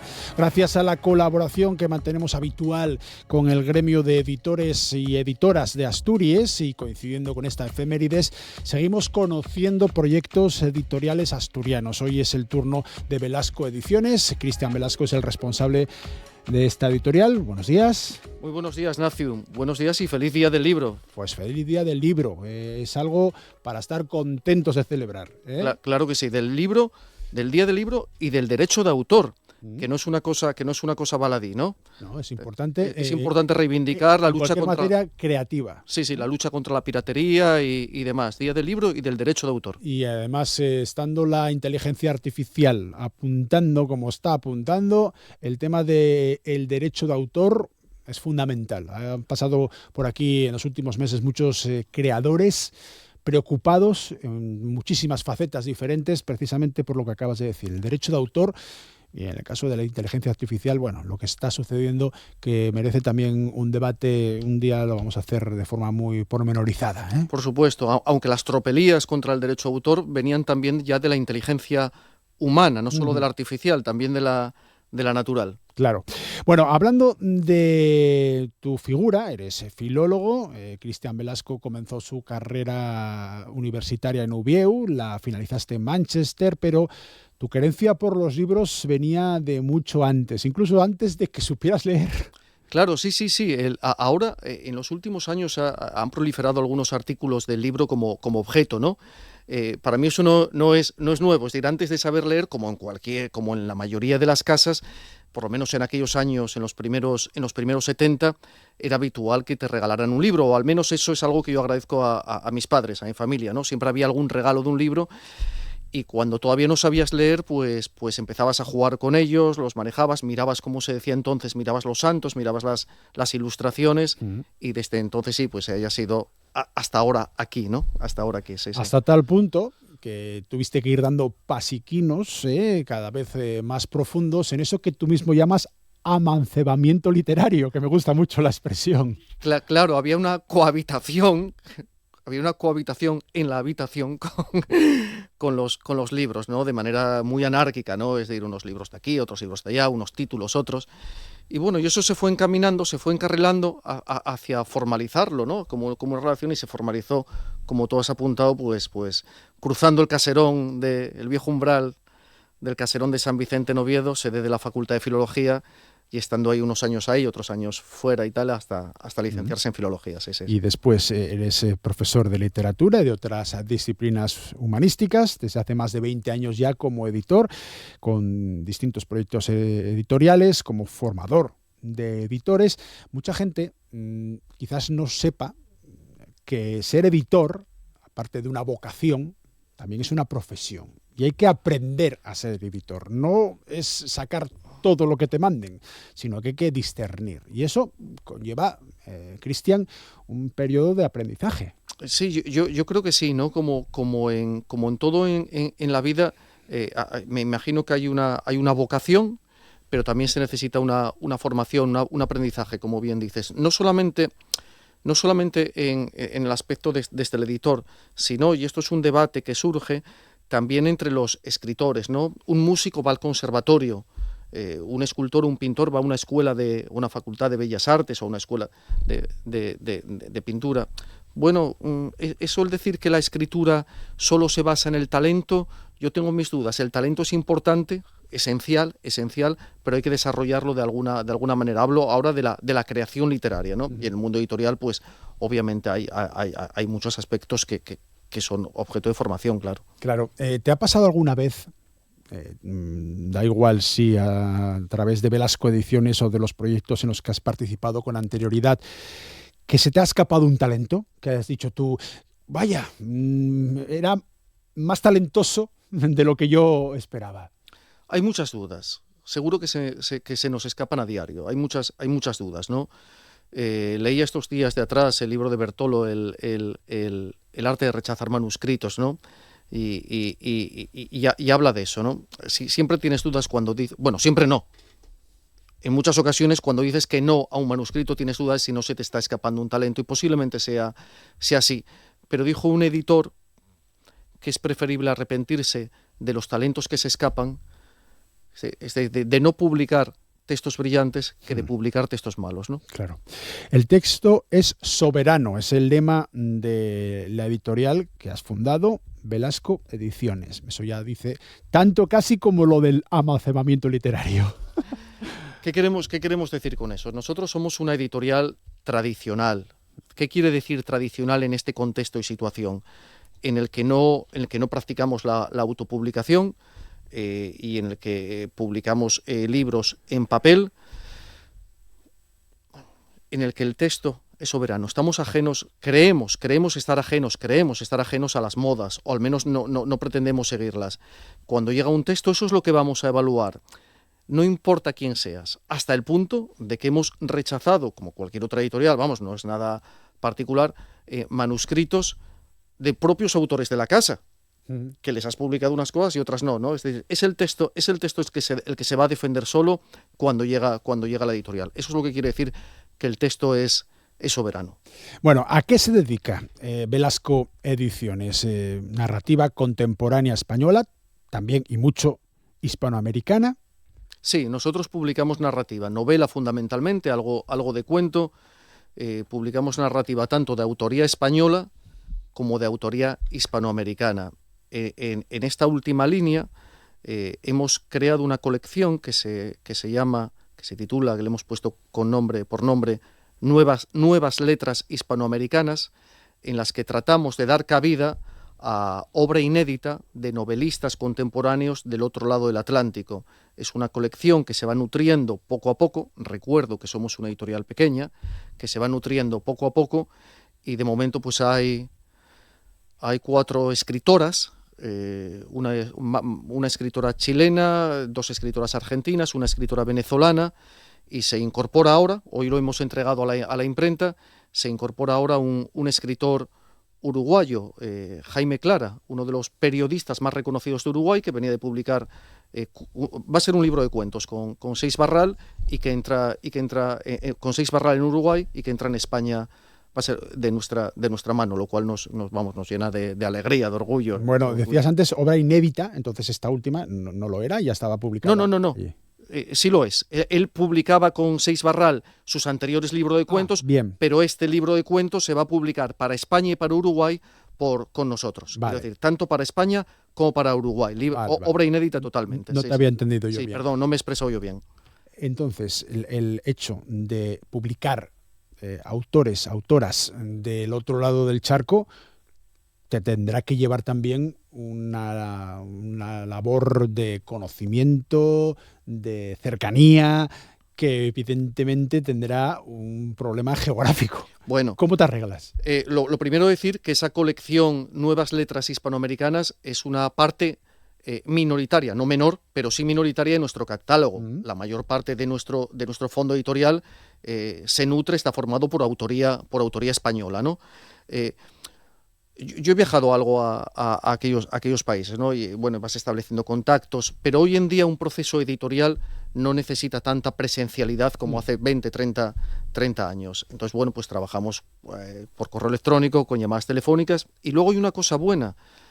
Casi todos estos autores de Hispanoamérica vienen a España y a Asturias a presentar luego sus obras. Jaime llegará dentro de unos días, Nora García, Vicky Rego han estado aquí también, Inés González es venezolana, vive en España, y Marcia Álvarez Vega la esperaremos en algún momento. Es decir, que la comunicación es diaria con Uruguay, con Argentina, con Chile, es diaria. Sí. Claro, pero yo soy autor y no se me ocurre ir a buscar a un editor en Sudamérica. Al revés, los autores sudamericanos ¿os buscan a vosotros? Nos llegan de las muchas propuestas que llegan a diario, de las muchísimas propuestas, sería también para un debate, ¿no? Para una conversación, de las muchísimas propuestas que llegan a diario, varias son de países hispanoamericanos que quieren publicar en España, ¿no? Es decir, y de ahí poder entrar hacia Europa, sí. Vale, escritor que busca editor y editor que tiene que buscar un distribuidor para poner a servicio del lector la obra que el escritor escribe. Así es. ¿Cómo hacemos ese proceso de distribución que es fundamental y que en algunas ocasiones también falla? Es imprescindible, es esencial. Ten en cuenta que además nosotros, no sé por qué razón, supongo que como se dice, por política interna, ¿no? Que me horroriza esa palabra, pero no se me ocurre otra, o por una visión de nuestra actividad determinada, ni mejor ni peor determinada, nosotros no vendemos libros ni siquiera en nuestra página web. Tú entras en nuestra página web permanentemente actualizada, pero no verás la posibilidad de comprar libros, porque para eso, y hoy es el día del libro, para eso están las librerías. Entonces, claro, para eso están las librerías, pero para ello necesitamos una distribución. Nosotros contamos con un buen distribuidor a nivel nacional que coloca los libros en librerías de toda España, tanto pequeñas, la librería más pequeña de barrio, como las grandes cadenas, y acabamos de llegar a un acuerdo también, estos días atrás, con un potente distribuidor hispanoamericano para empezar a meter ya nuestros libros. Vamos a empezar por Uruguay. Uruguay. Sí. Ese matiz es muy importante, ¿eh? Porque hay veces que se hace todo muy bien, se escribe muy bien, se edita muy bien, se pone en el mercado muy mal. No podemos permitirnos que los libros duerman en las cajas, en los almacenes, ni de nuestra editorial ni de la distribuidora. Los libros tienen que estar en las librerías. Has citado ya algunas de las últimas obras que habéis publicado en Velasco Ediciones. ¿Alguna más de las que estés especialmente orgulloso? Sí, mira, lo último, por seguir un orden cronológico y no herir ni herir susceptibilidades, lo que hemos entregado hoy en prenda, como te decía, es el libro de Jaime Clara, un libro de cuentos, que te doy la primicia del título, es Cambio de hora. Y lo último que hemos publicado ha sido una novela maravillosa que a mí me dejó clavado en la butaca cuando la leí, que se titula Letras impunes, de un autor de Santander que vive en Madrid, Pablo Díez, y que es, a mi juicio, una prosa de las que ya no se escribe, ¿no? Una prosa que te evoca la prosa decimonónica, impresionante, una cosa que nos maravilló. Pero no quiero ser como el camarero que llega y dice: este plato está riquísimo. Es decir, eso que lo decida el lector, si esa novela le gusta o no, ¿no? Letras impunes. Cito esa por haber sido la última. Bueno, todo el plato lo ponen sobre la mesa. Eso es, y que el comensal, o en este caso el lector, sea el que decida y el que evalúe y el que juzgue la obra que se le propone. Has citado a Jaime Clara, tenéis presentaciones con él en mayo, tanto en Madrid como en Santiago de Compostela. Tenéis presentaciones con anterioridad con el propio Jaime Clara, y sería el 13 de mayo, voy a decir esa fecha porque si no nos liamos también con los espectadores y los oyentes, en este caso en Badajoz. Pero hay presentaciones de un gran número de vuestros autores en las localidades que acabo de mencionar, pero también en Barcelona, en Zamora. Da la sensación de que todo lo que tenéis hasta julio, por lo menos lo que tienes en tu página web, es todo fuera de Asturias. Bueno, no, sí y no. Efectivamente, la semana pasada estuvimos en Almería, en la Feria del Libro de Almería. Quiero también hacer una mención a que la semana anterior en Yepes, en Toledo, una escritora de la casa, Pepa Gelillo, con su novela El lector de almohadas, congregó a 400 lectores, miembros de clubes de lectores de toda la provincia de Toledo en Yepes para hablar de su novela El lector de almohadas, y ahora a la llegada de Jaime Clara pues haremos presentaciones en Madrid, por supuesto, el 21 de mayo, en Santiago de Compostela, en Extremadura, Zafra y Cáceres. Dices bien, el 4 de junio estaremos en Barcelona con El adiós de los perros de Inés González, en Benavente, provincia de Zamora, en la librería de Ángela, estaremos con Una tierra tan lejana del escritor, vamos a decir, leonés, pero radicado en Asturias, Armando Murias. Y sí, en Asturias también tenemos actividad.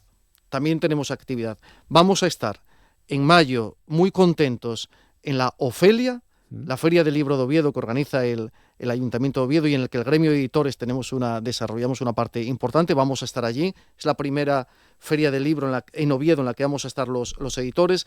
Luego estaremos en la Félix y también vamos a estar, me hace mucha ilusión decir esto, este sábado vamos a estar en una feria nueva, pequeñita, en Santalla de Oscos. Ajá. En Santalla de Oscos, que organiza la librería La Chula, sí. una nueva, una librería pequeña, ¿no? que está allí en... Hemos hablado con ellas, en dos Santalla. Chicas al frente, sí, venían de Madrid, dos que mujeres, se han instalado en un sitio muy chiquitín como Santalla. Pero impresionante. Hemos hablado varias veces de La Chula, sí. Así que nuestra actividad fuera de Asturias, obviamente está ahí, la acabas de mencionar, pero somos asturianos, estamos radicados en Asturias, la editorial es asturiana por los 4 costados, y desarrollamos actividad también en Asturias, aunque es verdad que la mayor parte de nuestros autores son de fuera, sí.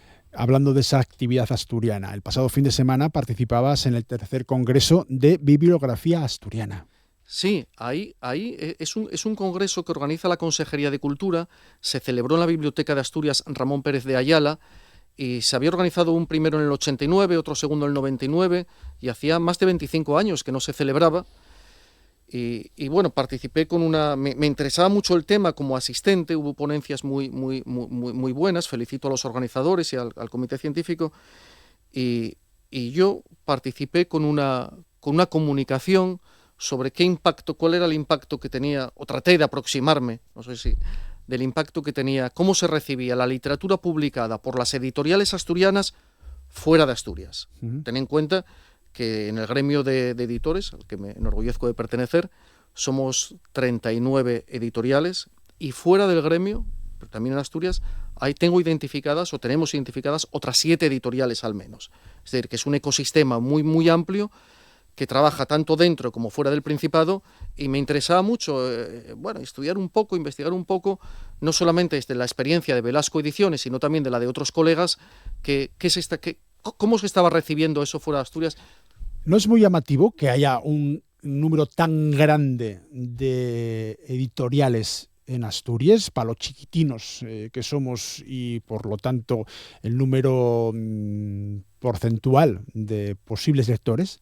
Claro, con 1 millón de habitantes, grosso modo, con 1 millón de habitantes la masa crítica es muy reducida para absorber la producción literaria de 46, 45 editoriales, más todas las que vienen de fuera, ¿no? Eso nos obliga a muchas a abrir mercado fuera del más allá del Pajares y más allá del Atlántico también, ¿no? Y más allá de los Pirineos, es decir, somos muchas, no sé, yo creo que cada una tiene su hueco, cada una tiene su actividad, y que no sobra ninguna. Es decir, es una comunidad editorial muy heterogénea y cada una aporta su valor, ¿no? Sois muchas que no demasiadas. Nunca somos demasiadas en el mundo de la literatura, pero también es verdad que es una comunidad, una provincia muy lectora, más de 100 bibliotecas públicas.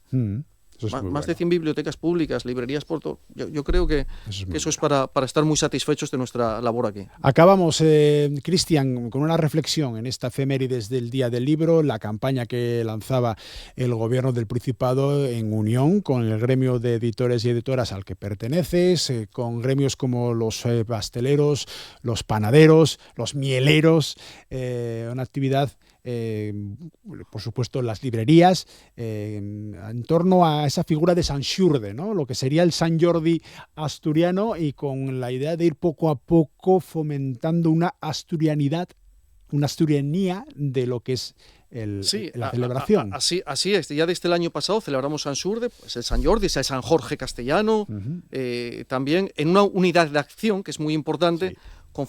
Confiterías, librerías, editoriales, con el apoyo del Principado, mieleros, en fin, panaderías, y estamos en ello, ¿no? La rosca, yo utilizo la frase, es muy manera. ¿Dulce o salado? Dulce y salado. Por Sant Xurde te hacemos la rosca. ¿Y tú prefieres la dulce o la salada? A mí me gustan las dos, yo no hago ascos a nada. Pues este es Cristian Velasco, es el responsable de Velasco Ediciones con este Día del Libro, este Día de Sant Xurde. Muchísimas gracias por acompañarnos, que te vaya todo muy bien. Gracias, Nacio, y a todo el equipo de la RTPA de Asturias al Día.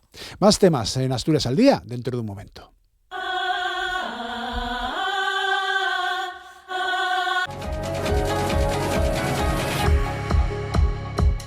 Con Amor Argüelles en la realización técnica para comenzar la tercera parte de Asturias al Día de este Día del Libro. Es otro de los motivos por el cual hemos traído la siguiente actividad, una nueva sesión de los encuentros en la Biblioteca de Asturias, concretamente en el Fontán, en Ubieu. El título de la actividad es Centenario de la Ruta 66, la ruta madre y alrededores, sobre esa carretera federal de Estados Unidos que conecta Chicago con Los Ángeles a lo largo de casi 4.000 kilómetros. En el acto de esta tarde, a partir de las 7, van a estar el cantautor David del Río, la escritora Julia Navas, la presentación de Ana Lamela. Julia Navas, poeta, novelista, buenos días. Buenos días. Bienvenido otra vez aquí a Asturias al Día, encantados de tenerte aquí otra vez. Ana Lamela, otra que repites de forma habitual, afortunadamente, escritora, música, integrante además del colectivo Musa Cafeína. Hola, buenos días. Buenos días, muchas gracias. Vamos a hablar de la Ruta 66. Habrá espectadores, habrá oyentes que no les suene y merece una explicación. Es una ruta muy conocida, ya está descatalogada dentro de lo que es la red viaria principal de Estados Unidos. Ahora es una ruta histórica. Marcó un hito. Hombre, por supuesto. Supongo que los que no la conocen o las que no la conocen serán muy jóvenes, porque yo creo que todavía sigue, ¿no? Esa mitificación. ¿Qué es para vosotras la Ruta 66 y por qué habéis escogido participar en esta actividad de esta tarde, Julia? Bueno, Ana lo tenía en su proyecto, ¿no? de este año de Palabra Viva, y supongo que como sabe que la música para mí es como, bueno, tan importante como la literatura y el cine, pues me ofreció participar hablando de la música precisamente y del cine, ¿no? Entonces para mí la Ruta 66 es un crisol de culturas, una referencia de la música que me gusta, que he escuchado, aunque somos más jóvenes, pero es esa música que se perpetúa, que sigue y que seguirá, ¿no? Y que tuvo mucha importancia para nosotras. Sí. Música, por ejemplo, como lo que hacía Nat King Cole hace 6 décadas. El jazz, el blues, el bebop. Sí. Y que sonaba, por ejemplo, así. Vale.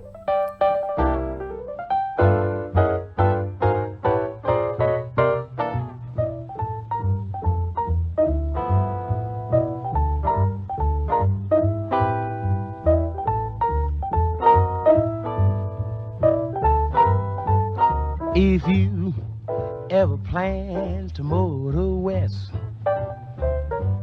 Travel my way, take the highway, that's the best. Get your kicks on Route 66.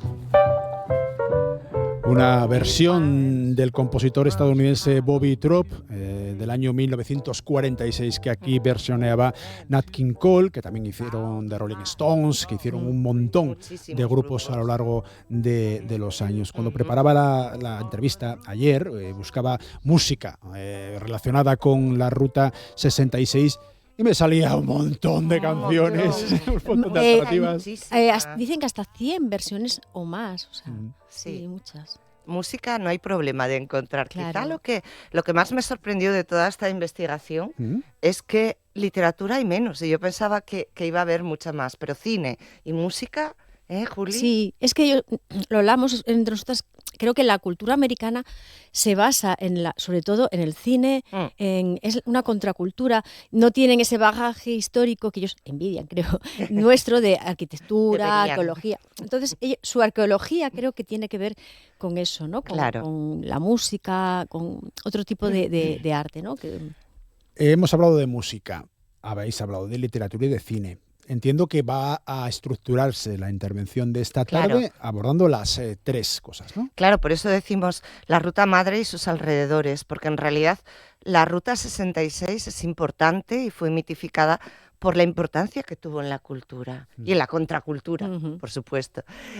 Entonces, hay mucho que contar alrededor, aparte de la historia de la ruta, que es muy interesante porque, bueno, es a lo largo del tiempo pues hubo varias crisis económicas en Estados Unidos, ecológicas, que hizo que mucha gente migrara a través de esta ruta. Pues también fue importante en la Segunda Guerra Mundial, fue importante también cuando hubo una reconstrucción económica otra vez y la gente las familias salían en su coche a correr por la Ruta 66 y a pasárselo bien, ¿no? Y luego, por ejemplo, para la generación Beat y para los hippies, los hipsters y todo eso es muy importante. Ponedme algún ejemplo, hemos puesto un ejemplo de canción, ponedme algún ejemplo de libro, de obra literaria que vosotras consideréis que es paradigmática de la ruta. No tenemos mucho de elegir, ¿verdad? No, hay dos. Hay dos libros que tratan de la Ruta 66, los demás, y hay poesía que va un poco por sus alrededores, pero los principales son Las uvas de la ira, de Steinbeck, que habla de esa migración que contábamos antes de los campesinos a través de una familia que va hasta California. Y con la Gran Depresión del 29. Claro, a buscar una nueva vida y mejores oportunidades. Y luego está Kerouac, que es el capitán de la generación Beat, y que con On the Road, o en el camino, pues habla de viajes que hacían él y sus amigos por la Ruta 66. ¿Y en cuanto a cine? Pues precisamente Uvas de la ira, mítica, y en cine sí que, bueno, pues hay más películas también específicas en esa ruta o que giran alrededor de ella, ¿no? Pues Easy Rider, por supuesto, también, Bagdad Café, la de Disney, bueno, es verdad, Cars, la película es... mira, no lo sabía. Claro, todos esos pueblos que hay que tan pintorescos en torno al coche, creo que es la película casi que más habla de la ruta. Pues mira, la vi cuando mis críos eran pequeños. Y yo quiero verla. No reflexioné yo claro, porque yo no la vi con ese punto de vista, me gusta. Y la banda sonora gira en torno también. Y es muy gracioso porque personifican hoteles, una grúa, y son cosas míticas de la ruta, ¿no? Va a ser yo creo una ponencia muy, muy interesante. Creo que la hemos hecho amena, divertida y estamos abiertos a que el público, porque claro hay muchas cosas que seguro que han quedado en el tintero, películas, que se anime luego a completar lo que nosotros... Agradecemos a la gente que sepa de la Ruta 66, que vaya y que nos diga, oye, pues también hay otro libro, o yo qué sé, había una persona muy importante. Vamos a recordar la cita, es a las 7 de la tarde hoy en la Biblioteca Pública de Asturias, a Ramón Pérez de Ayala, en el Fontán, en Ubieu. No hace falta sacar entrada, entrada. No, es gratis. ¿Es gratis? Es gratis hasta que se complete el aforo. Vamos, puede ir. Es en el salón de actos. Y también es de la un mini Biblioteca de concierto, Asturias. Ana, ¿verdad? Porque Sí. claro, Vale. Vamos a mezclar Lo tengo música. apuntado aquí. Vale. ¿Por qué David del Río? Bueno, pues porque David es estupendo como músico y como cantautor y porque le encanta esa música. Sí. Este tipo de música bebe de... Y la generación beat, o sea, él es muy lector, muy cinéfilo, muy Aporta melómano y es que es el especial, o sea, parece que estaba Sí. puesto para él, ¿no? hasta físicamente, ¿no? Sí, Tiene- sí, y sabe muchísimo. David del Río es un cantautor asturiano del concello Xiero, de Valdesoto, que suena de esta manera. Golpea la memoria y el nordeste en el puerto va trayendo algunos nombres que borra el tiempo, que borra el tiempo. Atraviesa las paredes el último DJ del viento, recogiendo las astillas que ya no van al fuego. No van al fuego, no. Y el espíritu de la jukebox tan dentro de mí, ayúdala a resurgir. No lo dejes ir, no lo dejes ir. Lo de la jukebox es otra de las señas de identidad, ¿no? La máquina de discos que se metía la Claro. monedina y salía. Claro. ¿Eh? Era una preciosidad. Apetece coger el coche y ir a la ruta. Tenemos que hacerla de Juli. Me encantaría, de verdad que me encantaría. Todo ello dentro de la palabra viva, Sí. dentro de su edición número 4. Tengo aquí lo que es el libro Es la que habéis cuarta preparado, ¿no? edición que llevo organizando en la Biblioteca de Asturias, siempre alrededor de la literatura. Son temas siempre alrededor de la literatura, pero muy tangenciales y muy, yo creo que muy para todo el mundo. Y este año, en la edición número 4, Sí. con alguna cosina diferente a las ediciones anteriores, que Siempre buscas son una, diferentes. eso, siempre buscas una Siempre son diferenciación. diferentes. ¿Qué me ibas a decir la favorita? No. Bueno, si la Porque quieres decir, la verdad- comprométete tú. La verdad, a ver, yo siempre escojo temas que me interesan mucho a mí, o a veces incluso que no sé demasiado para investigar yo también, ¿no? Pero este año hay una que me llega al corazón, que es el gato como animal literario, porque yo soy muy gatuna. Y bueno, pues escogí también dos escritores que viven con gatos y son amantes de los gatos, y vamos a hablar de escritoras y escritores a lo largo del tiempo con una relación especial con los gatos. Que yo creo me que parece muy hay interesante. bastante, ¿no? Hay Muchísimos, material, ¿eh? Muchísimos y Sí, sí. muchísimas. Es interesante a la hora de buscar temas para desarrollar, pues en este caso, Palabra Viva, son una serie de encuentros a lo largo de una temporada grande. ¿Cómo hay que tener un contexto, ¿no? Y hay que buscar una similitud entre temas que a veces a simple vista no tienen nada que ver. Y tú dices, oye, bueno, pues ahora busco autores relacionados con gatos.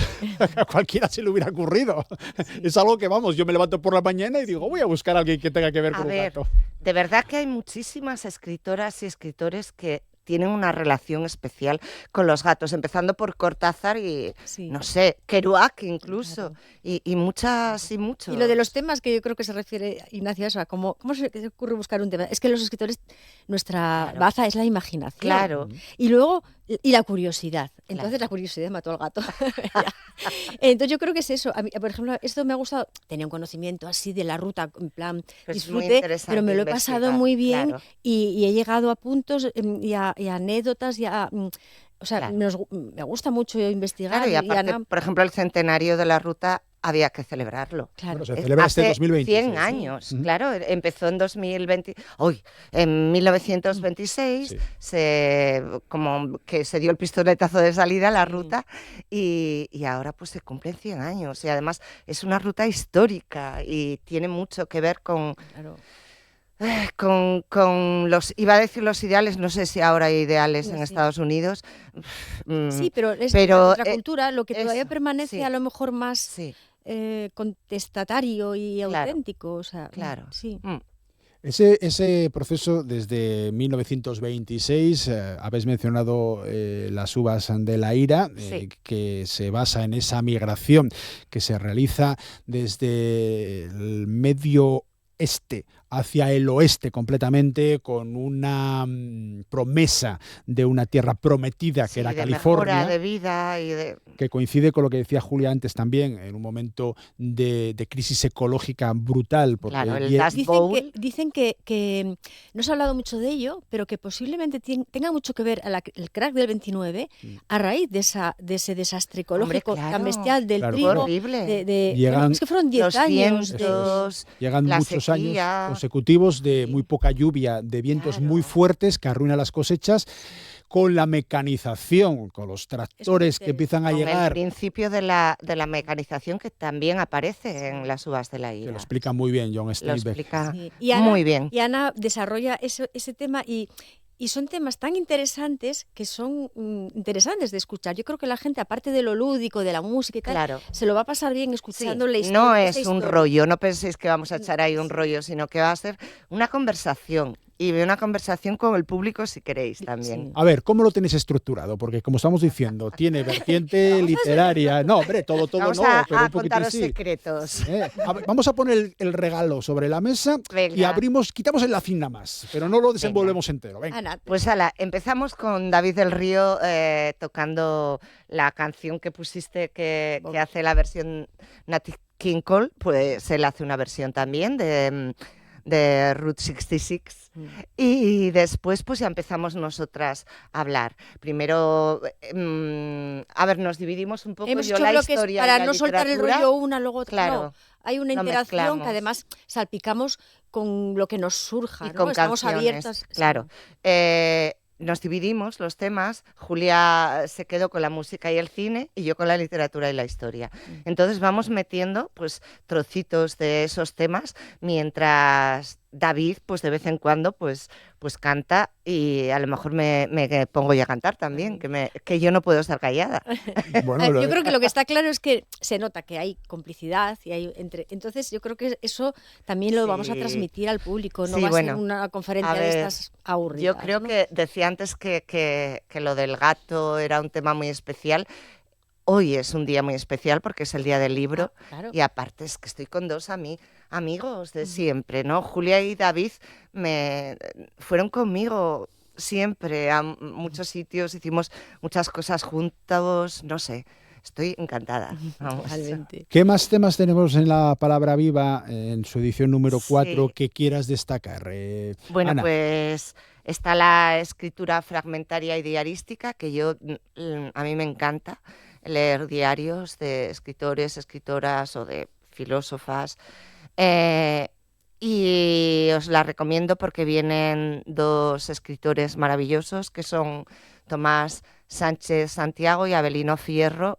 Son simpatiquísimos porque yo no los conozco en persona, pero tenemos un grupo, tengo un grupo de cada sesión y es que cada vez que les pongo algo me muero de risa porque les sacan la puntilla y bueno, son totales.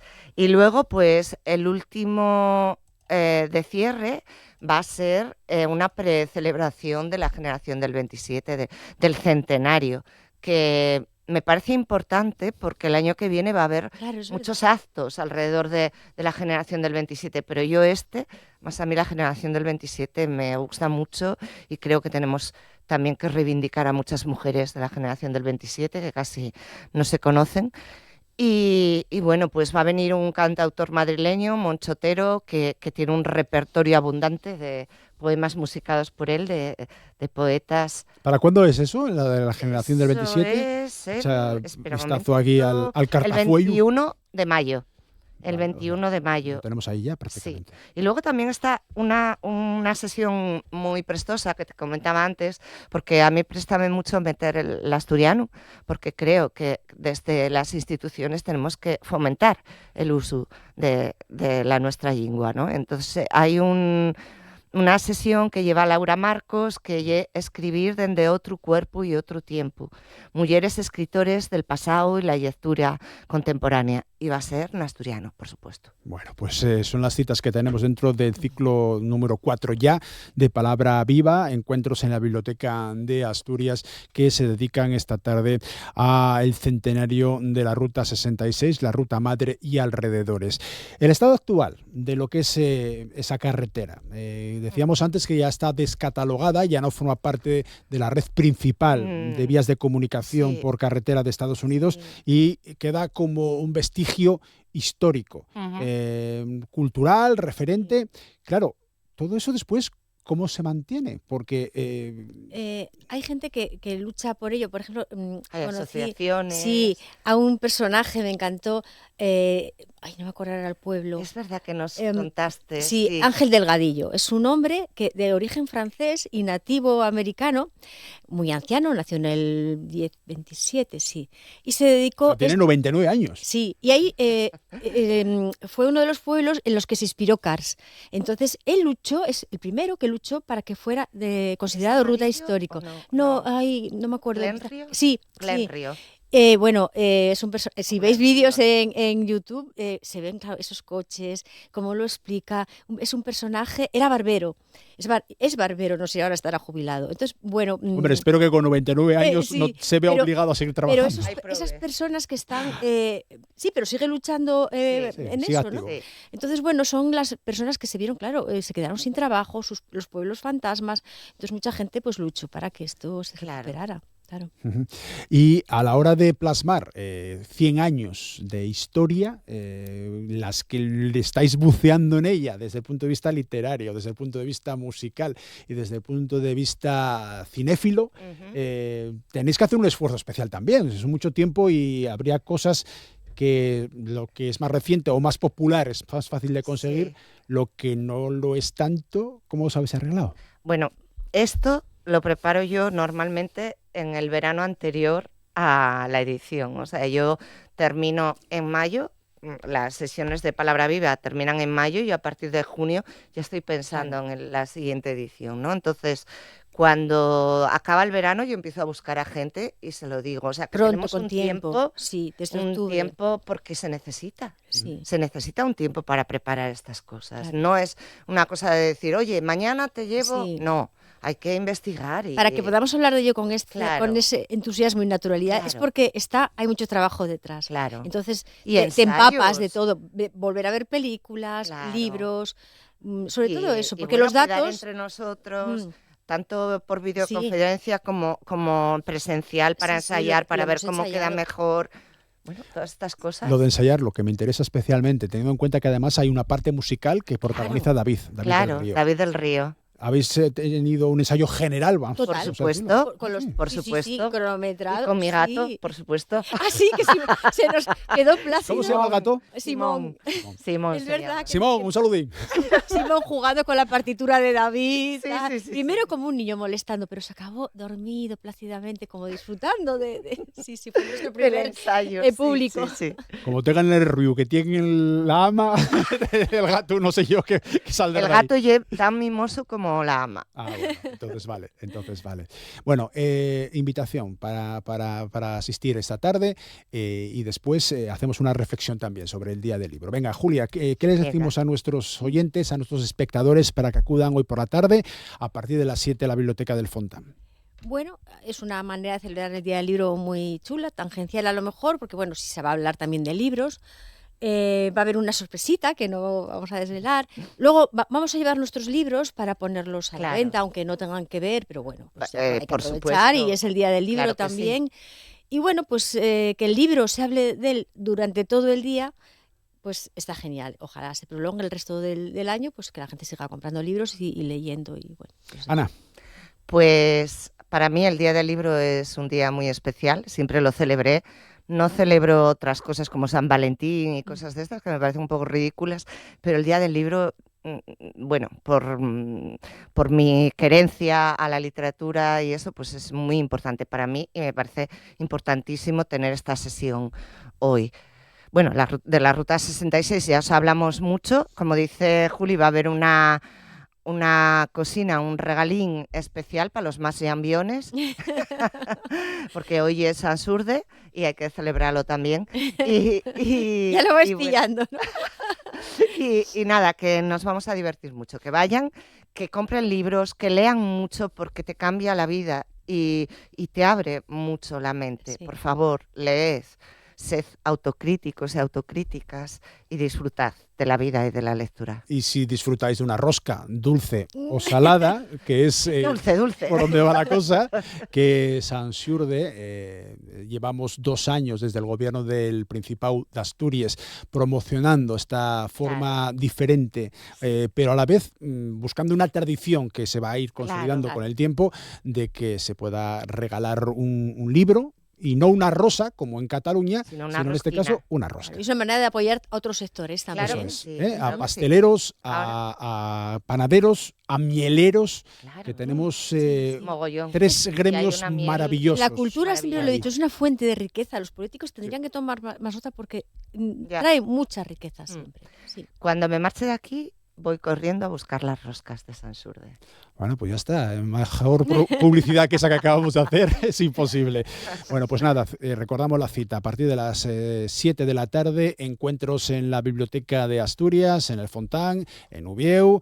El título de hoy es Centenario de la Ruta 66, la Ruta Madre y alrededores. Me vais a permitir que haga una última despedida, bueno, a Julia Navas, a Ana Lamela, gracias a las dos. Gracias a ti, Ignacio. Y me voy a despedir yo mismo, porque hoy finalizamos el periplo mío personal al frente de Asturias al Día en la tele. Mañana todavía la tenemos en la radio, en RPA. Vuelve el titular del programa, vuelve Roberto Pato, vuelve el delantero centro, el que mete los goles. Yo he actuado a lo largo de estos casi 6 meses como, no sé, si defensa central, medio centro rompedor, no lo sé. No sé nada de fútbol. He procurado no romper demasiadas piernas, he procurado al menos no meter muchos goles en propia meta, y ha sido un placer y un honor. Así que nada, el lunes vuelve Roberto y mucha será, suerte en lo que hagas. Sí, aquí seguiremos en la casa, así que claro. Bueno, Pues ya nos y te seguiremos. por lo menos con ánimo. Claro que sí. Pues así finalizamos la tercera parte, la última ya, de esta jornada de jueves de Asturias al Día.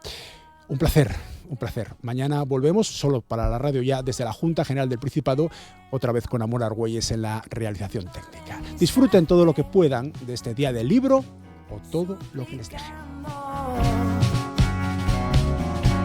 Que fuera